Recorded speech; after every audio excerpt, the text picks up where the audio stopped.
He finishes with a win then. Barcelona 2, Sevilla 1 is how it finishes at the Sánchez-Pizjuán. So this is how it finishes. The top half of the table sees Real Madrid champions, 10 clear of Barcelona in the end. Of course, the surprise package, Girona sit in third. Atletico Madrid take that fourth Champions League spot.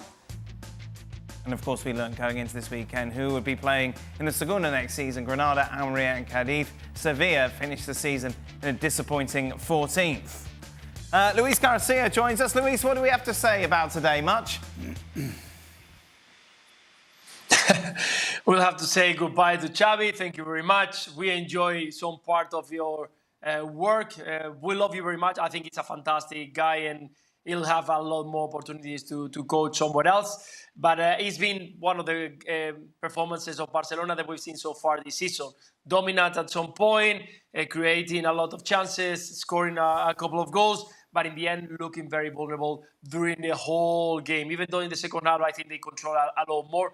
They have a couple of options for Sevilla where they could have scored 1 or 2 more goals. So, yeah, it's a pity that we see Xavi departing because I think that the future of this Barcelona youth is very promising. But in the end, it's the way that it works. Big clubs are about the result. This season, Barcelona couldn't manage to get a trophy, couldn't manage to show something that at least convinced the board to decide to continue in that project. And we'll have to wait and see who is coming back to Barcelona to pick up this project, make it successful, and next year challenge and compete for every single trophy because that's what Barcelona is working on. Was his tenure a success?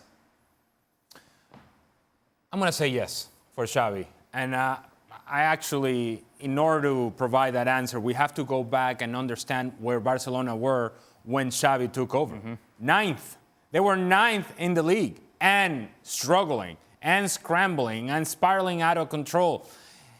And it was a big job for him to step in and have an impact. And he had an impact. This team got better with Xavi. In fact, they won a league with Xavi. And what people, or Barcelona fans, some Barcelona fans were complaining about the style of Barcelona last season while they were winning.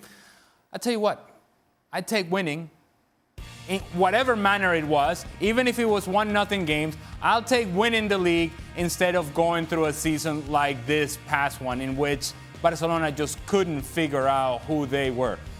Regardless, I still think that winning the league last season was impressive from Xavi's perspective. It was a resourceful win of the league.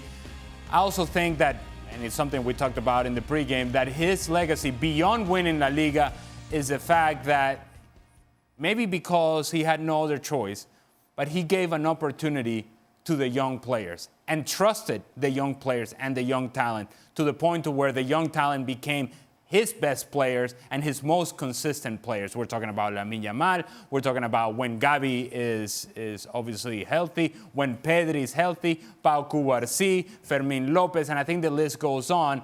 I think that in itself, if it was just that, I still would have called it a success. But when you add the titles, I really do think that this was a job well done from Xavi.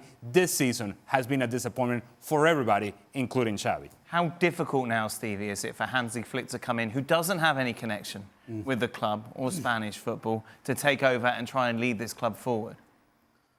Well, I think the biggest problem he's going to have is that if you look across at Madrid, they look as though they're going to be even stronger. And if you look at what Xavi's done, 2 seconds and a win, well, for normal people, that's not bad.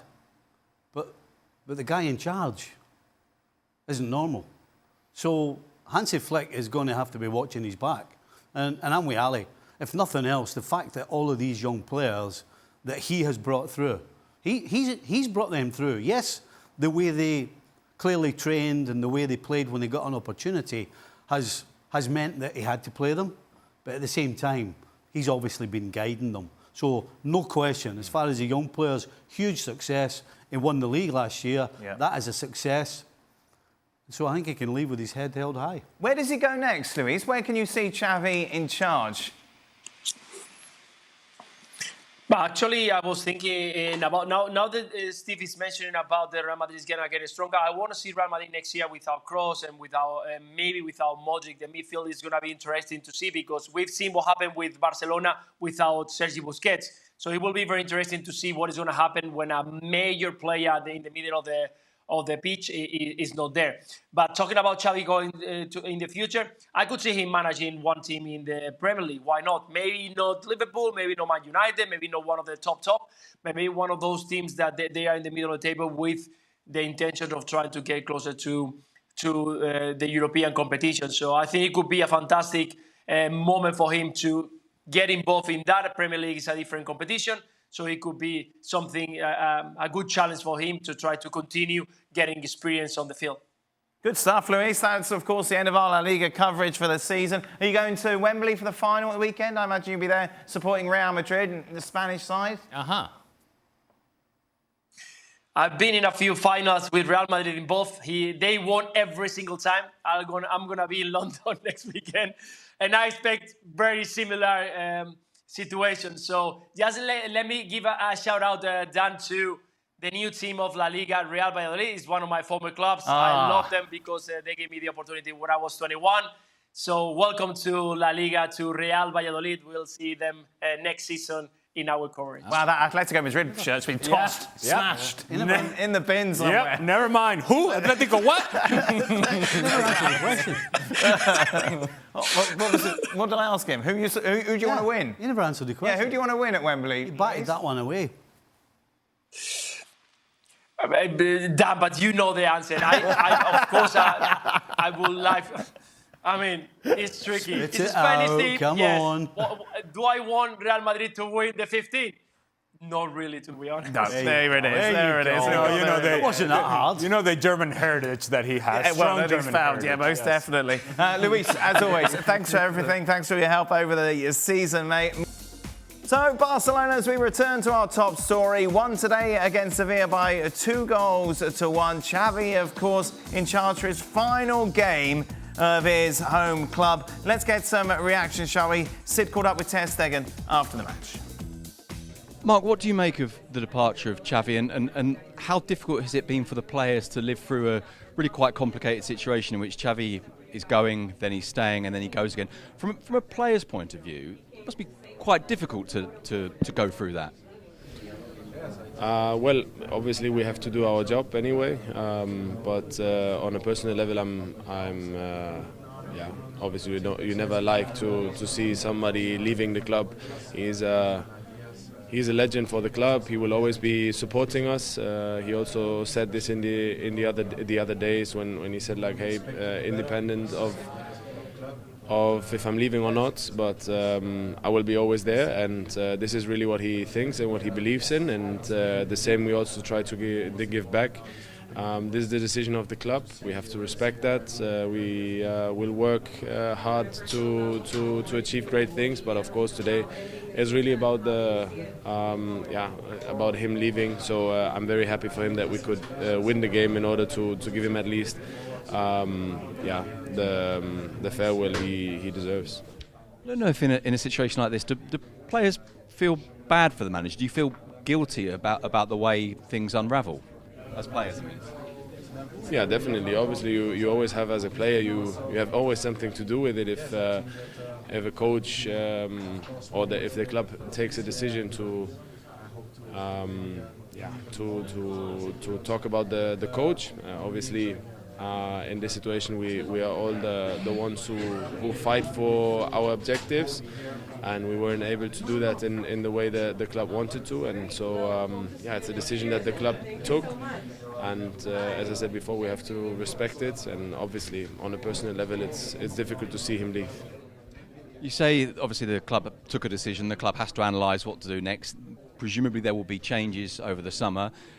As a footballer going into the summer, knowing that it's an uncertain summer, what's it like? Do you kind of imagine it might be they don't want me to stay, it might be they don't want teammates that I like to stay, it might be... How does a player look forward to, if you can look forward to a summer when there's that kind of uncertainty? Well, I think now we all go to the Euros, or most of the players go to the Euros, and we have to think about what we have to do. You know, as I said before, we play football, we have to perform day in, day out, so at the end this is what we have to think about, and then afterwards we will make a analysis of the season on personal level, on team level, and the club will work on what they think is necessary. And so yeah, we have to now focus on what we have to do with the Euros, and then we go to vacation and we see what's coming next. Is Sid too nice? Do you really care about your teammates? Oh, the managers, you mean? Well, he's talking about whether his teammates are going to leave or they're going to stay. Will it cross your mind? Yeah. You won't lose any sleep. You're not losing any sleep No, over I it. thought it was Stevie, that's the way you are. Let's join Sid Lowe, the much nicer side of life with us. Sid, you didn't get one-on-one with Xavi, but you went to his press conference. Did he say anything of note? Yeah, so we asked exactly the question that we were talking about. Was it a half-time or pre-game, about what happens now?